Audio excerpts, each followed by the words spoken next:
class that they knew when they graduated that they were going to go to Vietnam, and they would be serving in different capacities there.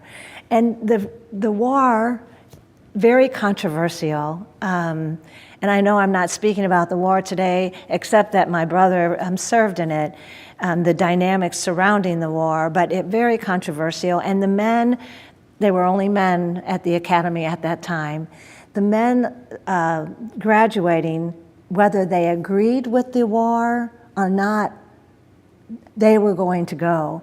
And that is what they stood strong about. They signed up to serve. Yes, and they did so. And they did so with honor, even though in some ways we did not honor them, and that saddens me.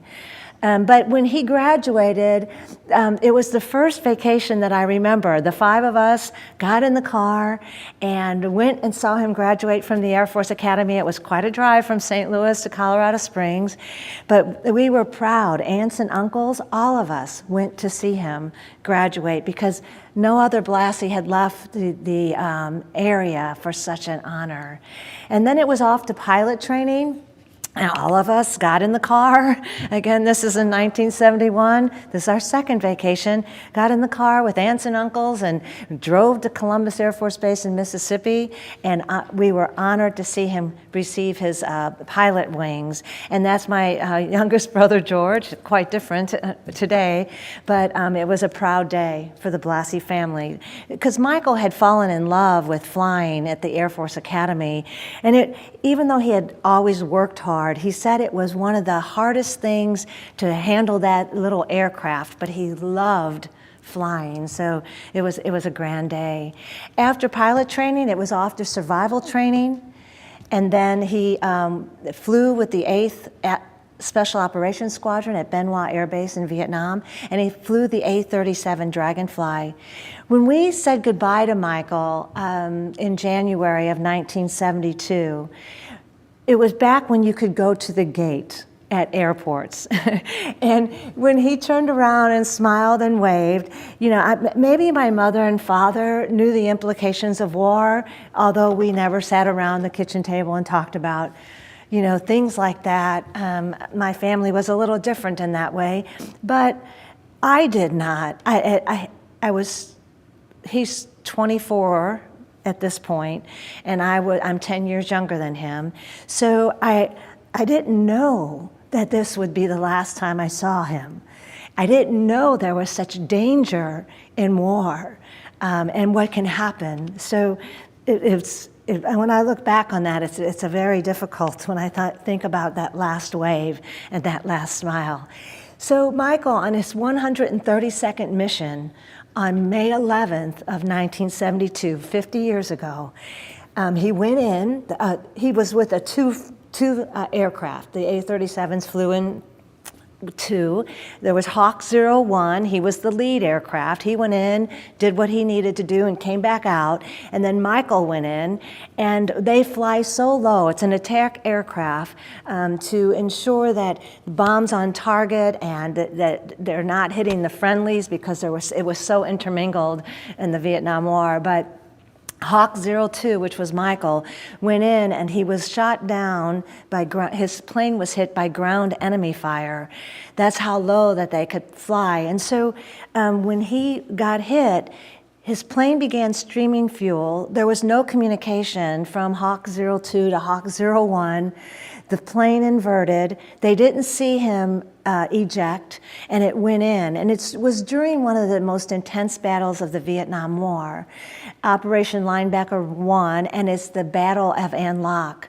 I thought that May 11th of 1972 was a bad day just for the Blassie family until I found out how many other families and people were affected by that day because of the intensity of the war. But once someone is shot down or something happens to an airman or any military member, the helicopters go in to get you. They either carry you out if you're alive, or else they'll get your remains to take you home to your family. So the helicopters went in. They saw no sign of life, but as I said, the battle was so intense that their lives were in jeopardy. So they, as soon as they saw that there was no sign of life, they had to get out of there as well. So when the team came to the Blassie family's house, as you may have seen in movies or you may have experienced it yourself, there's three come to tell us about what happened, and a chaplain, and then two others that can help explain just what I told you about what I learned from the flight lead. And it was just a devastating time, and they do send back then they did send a telegram, and it was like really surreal, because we were like, what are you talking about? Michael has been killed and there's no remains, and so what does a family do? Well, my family didn't handle that very well, and we hardly talked about it, because there was no final service to honor Michael, because there were no remains. So this is what we were told. Operation Linebacker 1 shot down by ground enemy fire 60 miles north of Saigon in An Loc, that his body could not be recovered, and his designation was killed in action, body not recovered. There was an article written during that time about Michael in the St. Louis Post-Dispatch, and he had written to his girlfriend a quote, the girl that we thought he would marry, and it says, "Why am I trying to live if I'm just living to die?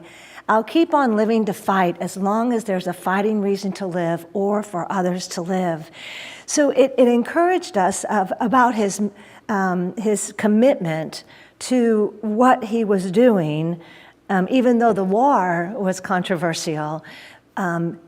The men went in there and were doing their duty as our nation asked them to do. So now that was 1972. I'm going to skip to 1973, when the Blassie family got in the car again to Columbus Air Force Base in Mississippi, our third vacation, I believe, and went to honor Michael. They were naming a building after him called Blassie Hall. And it was a really honorable day. It was just, another step, in our healing maybe, or I don't know what to call that, but we were honored that they wanted to do that, and it was a really nice event. That's 1973. I'm going to skip to 1984, and many of you may remember that President Reagan was in office, that they had found an unknown soldier representing the Vietnam War, and there had been a crypt made for the unknown for Vietnam back in 1973, when Congress directed that there would be a Vietnam unknown. Well, there is a World War I unknown, there's a World War II unknown, and a Korean War unknown. But they had not honored Vietnam veterans, the government had not honored Vietnam veterans with a Vietnam unknown. There, in 1982, there was the wall, the Vietnam Wall, if you have been there or maybe you've heard about it, where it's a black wall with 58,000 or so names. That was a nonprofit, but that honored Vietnam veterans too, because we all have names. It keeps going back to names for me as I speak about this, because every name means something, and when you look at a name, like on the wall, you know that there's mother, father, sisters, brothers, and it can go on, and with the effect that's when someone has passed or has been killed, it has a great impact on us. But anyway, there was a lot of pressure for us to honor Vietnam veterans with an unknown soldier, just as we've done with the other wars. So our Central Identification Lab is out in Hawaii. So they placed the Vietnam unknown. This is during Memorial Day weekend of 1984. They placed a casket for the Vietnam unknown on a ship, and it went to Travis Air Force Base, California, where he laid and stayed at the chapel.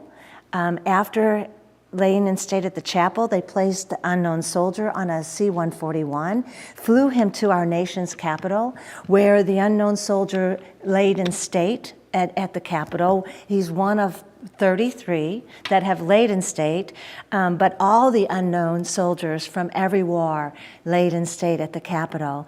And then there was the procession of thousands of people coming out to honor Vietnam veterans, honor the Vietnam unknown on this grand day in our nation's history. President Reagan presided over the ceremony. He believed that having an unknown soldier would help heal our nation, help heal the Vietnam veterans over the years, and he presided over the ceremony. You can see there's a multi-service color guard because we don't know which service that the Vietnam unknown was associated with. And then he received the flag on behalf of a grateful nation as the family member of the Vietnam unknown and presented the Congressional Medal of Honor. All the unknown soldiers at Arlington have a Congressional Medal of Honor on display up at Arlington, which is a wonderful thing and it's a Congressional Medal of Honor, meaning it's given to them because they were selected to serve in this capacity, representing that war and so many other veterans throughout our nation. During this speech, during the time when the unknown soldier was interred, President Reagan said, "We'll never know who this young man is. We'll never know where he grew up. Was he going to marry?"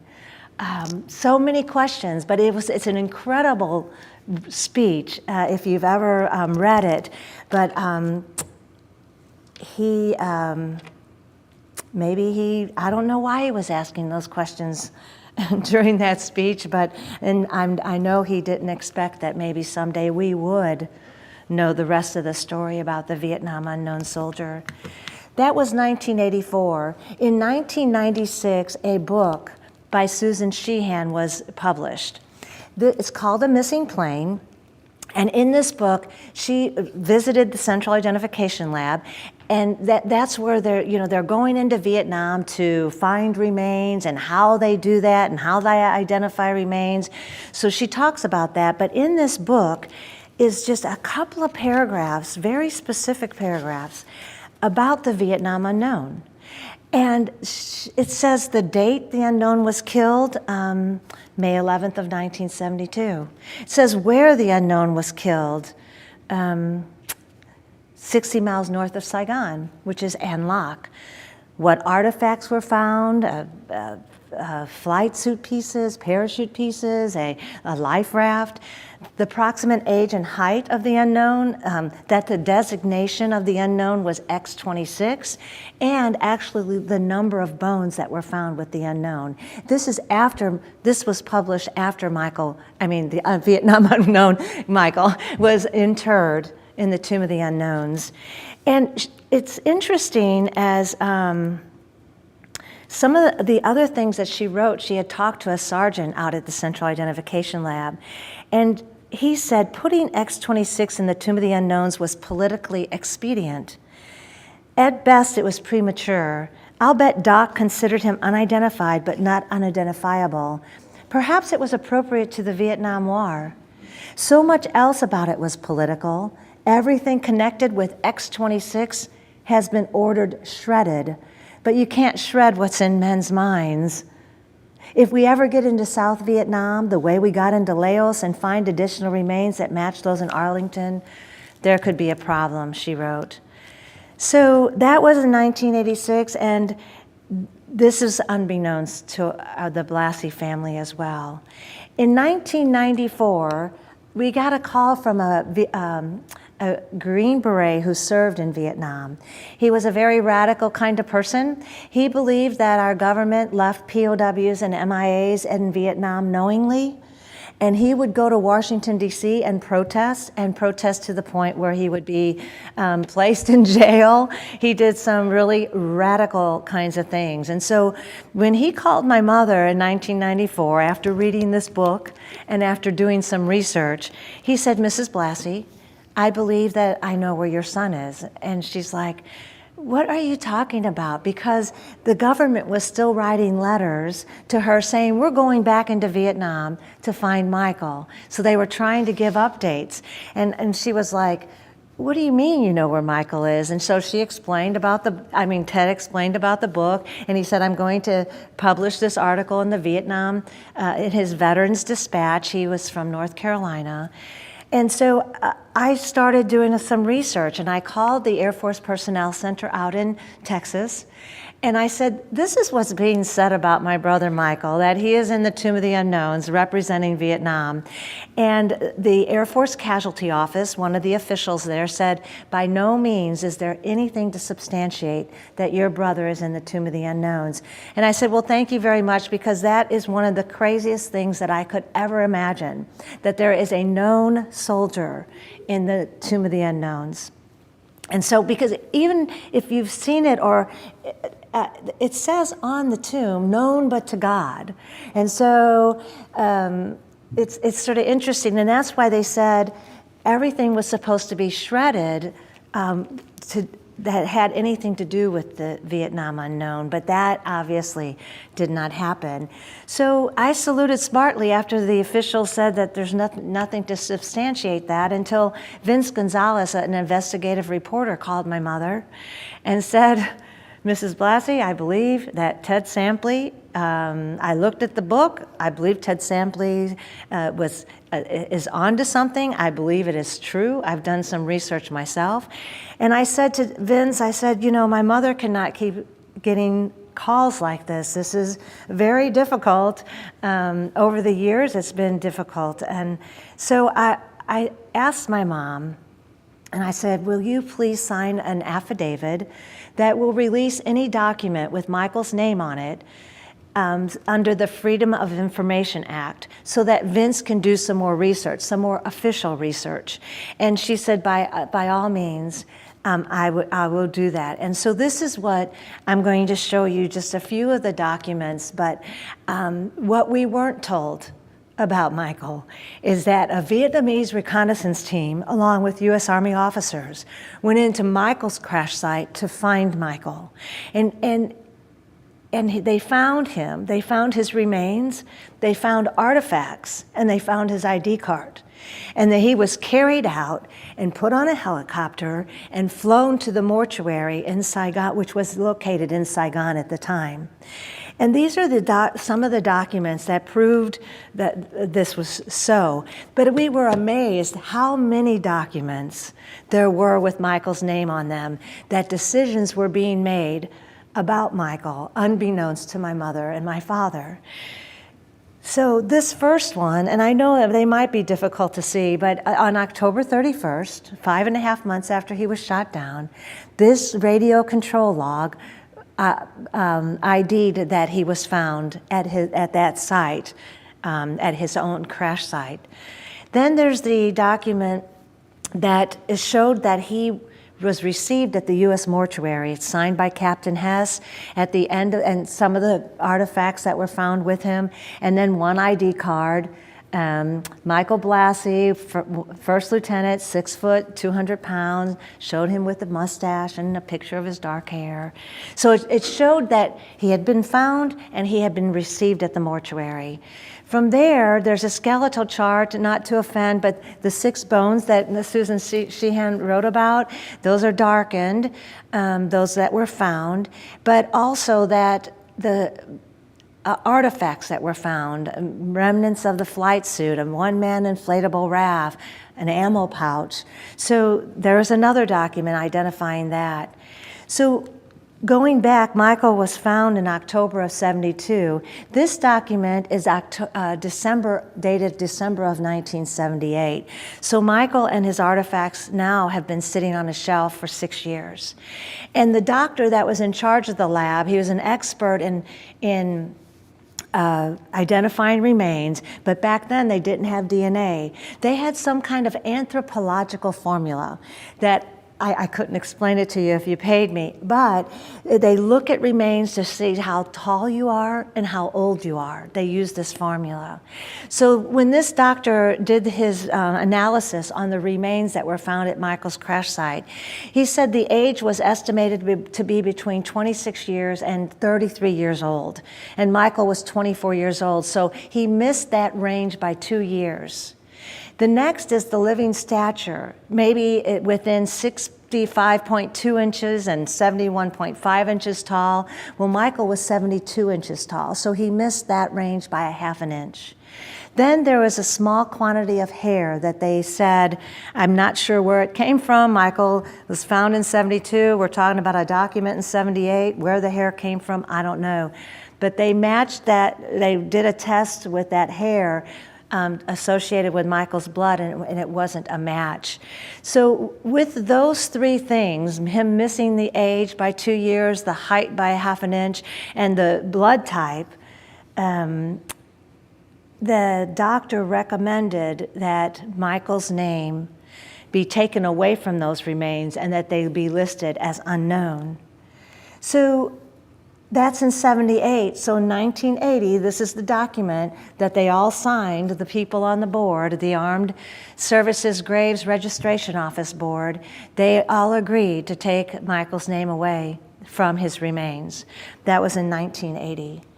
In 1981, I don't want to belabor documents, but just to give you like a time frame, in 1981, the Air Force wrote a position paper on the selection of the unknown from the Vietnam War, and this is 22 April of 1981. In this position paper, it states that there are no remains at the Central Identification Lab represented in Vietnam that meet the criteria of an unknown soldier. And so, but even so, and down at the bottom of this document, you see X's, but the third is X26, Lieutenant Blassie, 10 to 15%, ID card, loss.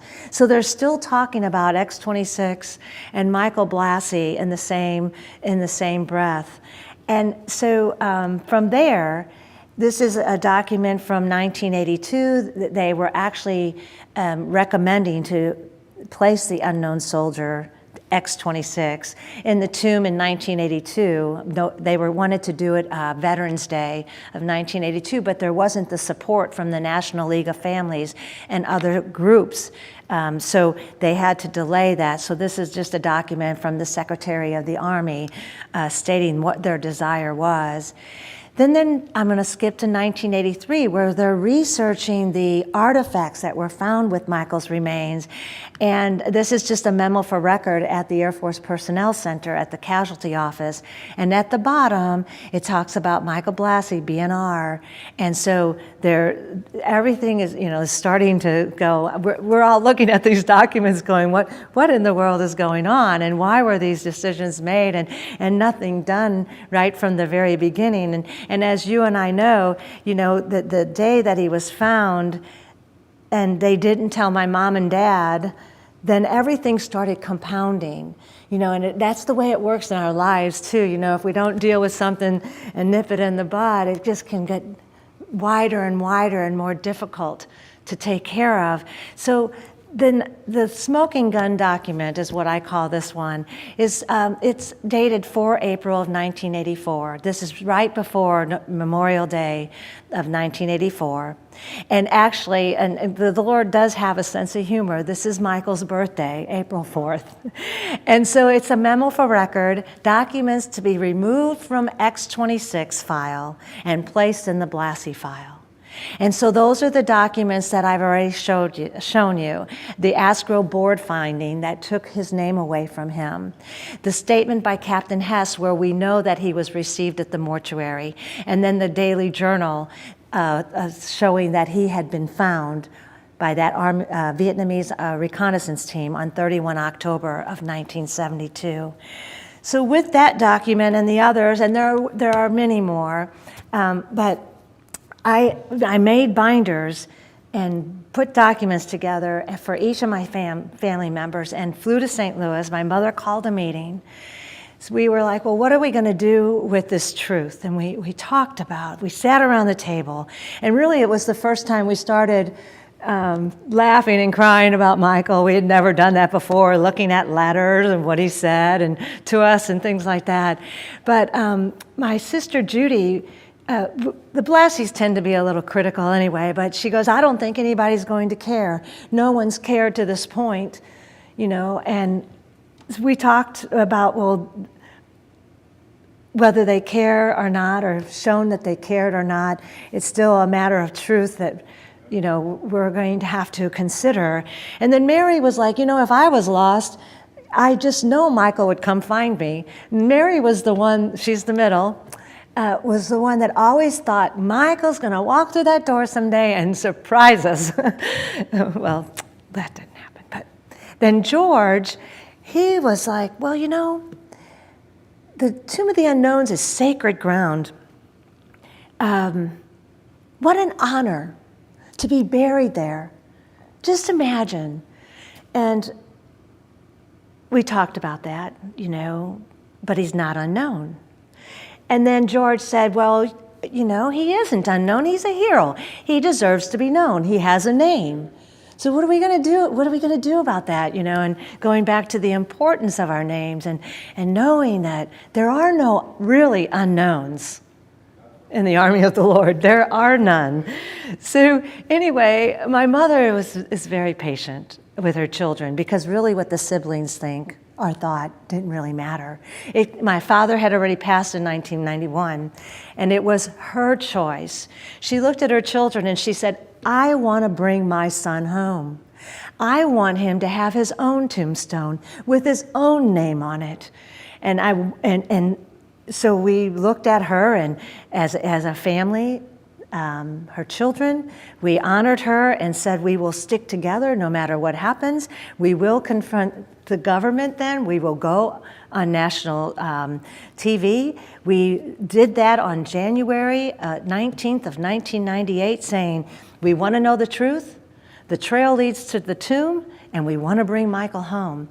One of my good friends, a Navy SEAL, he said, Blassie, what does a veteran put on their tombstone? They put their name, they put the service that they're associated with, and they put their years of service. Go find your brother, So anyway, he encouraged me because it takes a lot of courage, and the Lord does give us courage when we need it. It's just in time. It's usually just in time. So our government's response was to establish a task force, to research the same documents that we did, but more, because the government has more. And they interview those who were involved, but we didn't get to interview everyone because many would not talk to us, especially the high-level people who were still living, involved in the interment of the unknown soldier.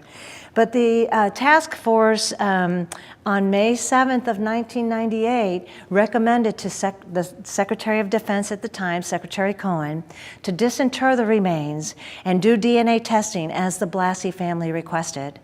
Now, I will tell you, and I've said this many times before, that I did not understand DNA. I went openly and said, yeah, we'll do DNA, but I didn't understand what that was. But if my mother were standing here today, she would tell you she did the DNA test because it was her blood that they came to take so she could identify her son. But she did this, she knew who her son was because of the documents and the firsthand accounts that, we had researched. But she did this so that the Congress and the media and the American people would know that what was true, because we couldn't just, we couldn't go on TV and saying the whole story, how we got to the point where we knew it was Michael because of documents and other people's testimonies. So she was willing to do that, the strength of a mother and what they will go to for the defense of their children. I admire all of you. as mothers, as I consider my own. I'm going to just go through some slides real quick to show you the disinterment, because the media was not allowed because it's sacred ground. They didn't want everybody to see everything that was going on. But I will say that the old guard, I've met with them, some that were there when Michael was interred in 84, was disinterred in 98. They never stopped guarding that tomb. They are committed to their mission. And so the government covered it so that the media couldn't see. So the crypt that's outside is World War I. Then there's 3 crypts in front of the World War I tomb. And the middle crypt is the Vietnam. So you can see they had to work through the night because the disinterment ceremony was the next morning. They picked up the marble slab. They were surprised that there was more concrete. They had to get that. Then the casket itself. I wanted to be there. I was... sometimes when you want to know the truth, but then the truth hurts, and then it affected me to the point like I was just so distrustful and becoming bitter, and that does not honor the Lord. But He got a hold of me and helped me through that, even to this day. But when I saw how meticulous they were, I was a little bit more trustful but when they opened the tomb, I thought they were going to find the ID card. I didn't know they were going to find the artifacts as well. But this is the very next morning during the disinterment ceremony. They had cleaned up the whole entire tomb area to make it look like nothing had happened. And Secretary Cohen presided over that ceremony. They took the remains to the Armed Forces Institute of Pathology for the DNA test. And if Dr. Mitch Holland were here, he was in charge of the scientists who did this incredible testing. They received portions of the remains on May 14th, received 2 cases identical, so they did not know which was Michael's, and that was a blind analysis. So the long-awaited call.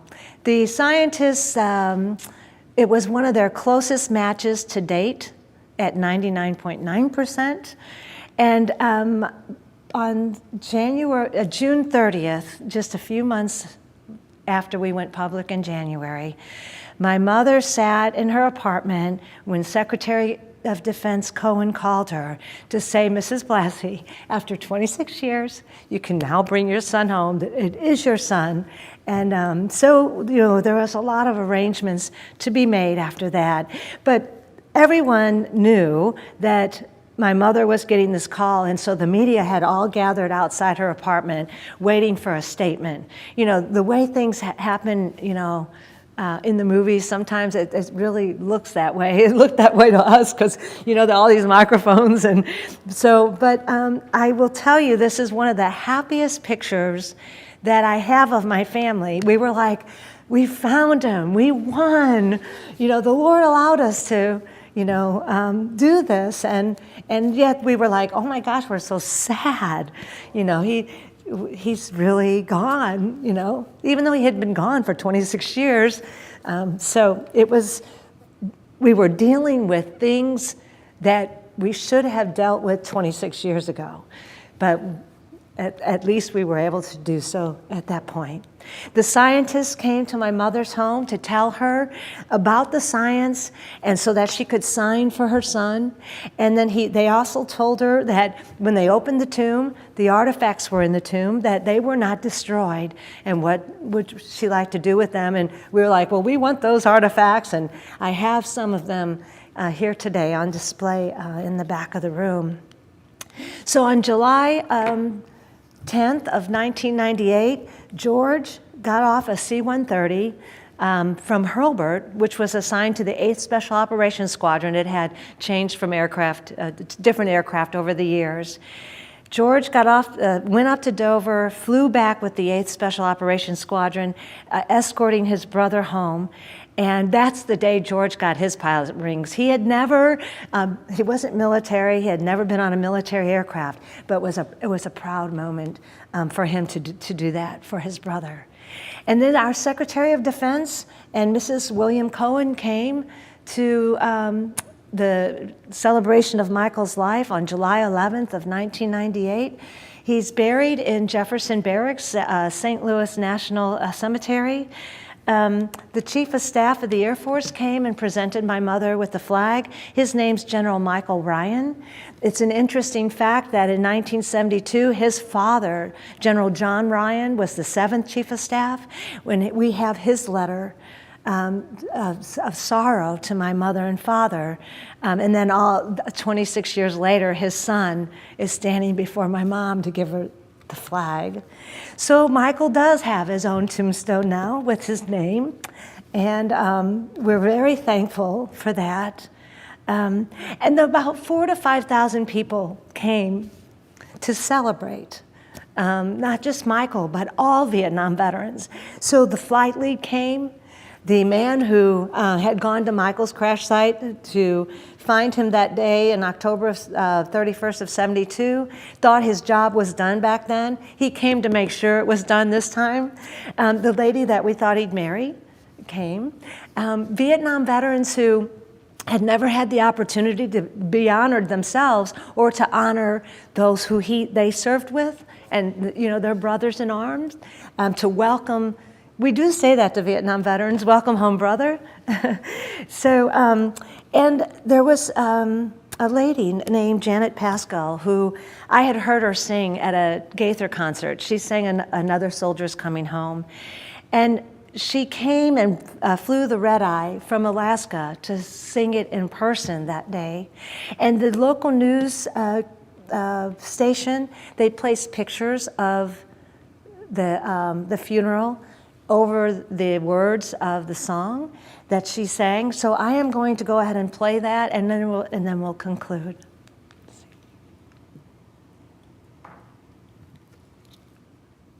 Did I do something? No, there's a button on it. Probably shut off because of time. Oh, I'll do it. Then you can bring it back. Sorry.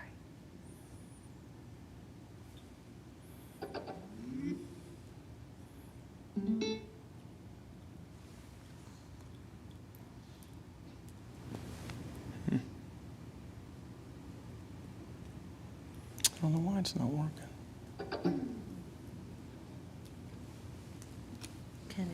Can I put? I'll do it. I'll Okay. get it. I will get it. We may have technical problems, but why is it not working?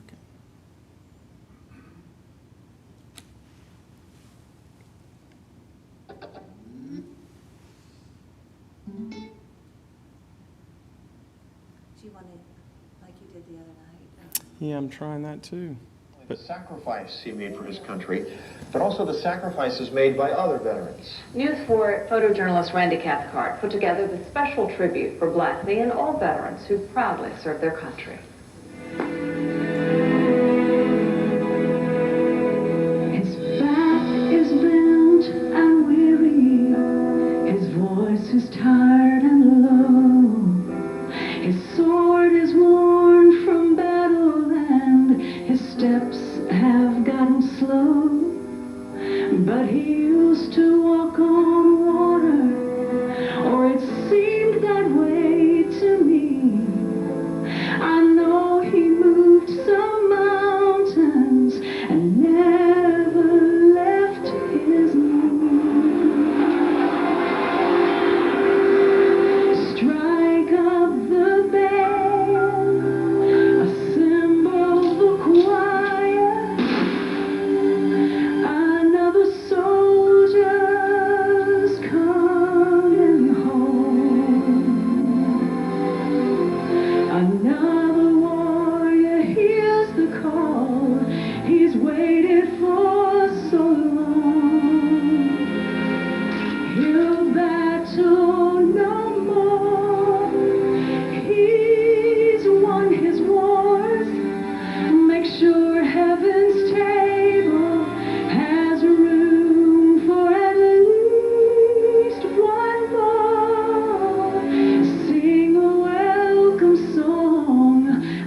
because he believed in America. His memory lives on. I love Michael. He is a great man. He faced the winds of sorrow, but his heart knew no retreat. He walked in narrow places, knowing Christ knew no defeat. But now his steps turn homeward, so much closer to the prize. He's sounding kind of homesick. There's a longing in his eyes.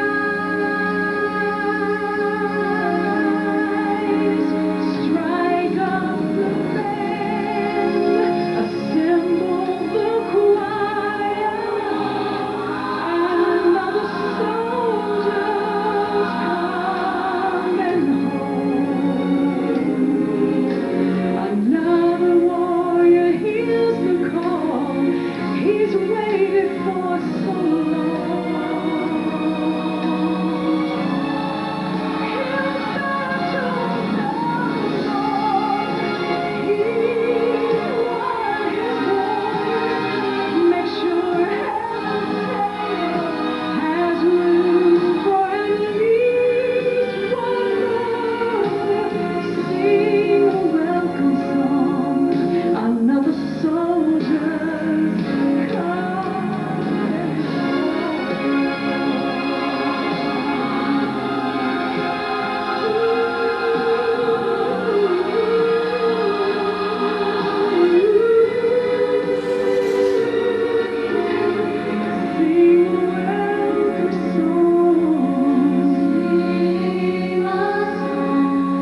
another soldier's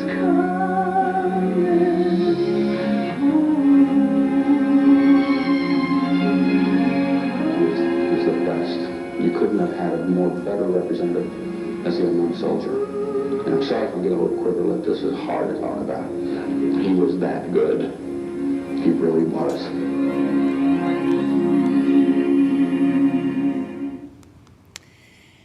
So I just want to thank you for having me here today on behalf of my family. There's strength in family. I believe in it, and I know we serve a great and mighty God who the truth really does matter. And if it's not revealed now, it will be revealed someday with whatever is going on in our lives. But this was his timing. People would tell us that they won't open the tomb for years. And I was like, I was just along for the ride. I was just asking the Lord to show the path and what do you want me to do, and how can I help my family? So and he was faithful. And he is faithful, and he always will be. He has been, he is today, and he will be tomorrow. So thank you for having me, Pastor. Thank you again for everything. And as I did the other night, I want you to just tell the story of your father, because I think Vietnam didn't have the closure, or maybe we did, but during the time they were not accepted back, like they should have been. And her family struggled, but her father and many families struggled, but her father really, and by telling about the grave, I want you to go ahead and do that in closing. I'm going to have to remember and I know that in the book, if I get to write a book, we'll see what the Lord does. I will describe it, but sometimes my father had passed away in 1991. So that was 7 years prior to us bringing him home. And so when Michael died, he would sit downstairs, and he had like I don't know if it should be called a shrine, but it had his medals and his flag and his picture, and and so he really struggled with the passing of his firstborn. And so my mother and father divorced 6 years later, 8 years after Michael was killed. Sometimes controversy or difficult situations bring you together, or they're going to take you apart.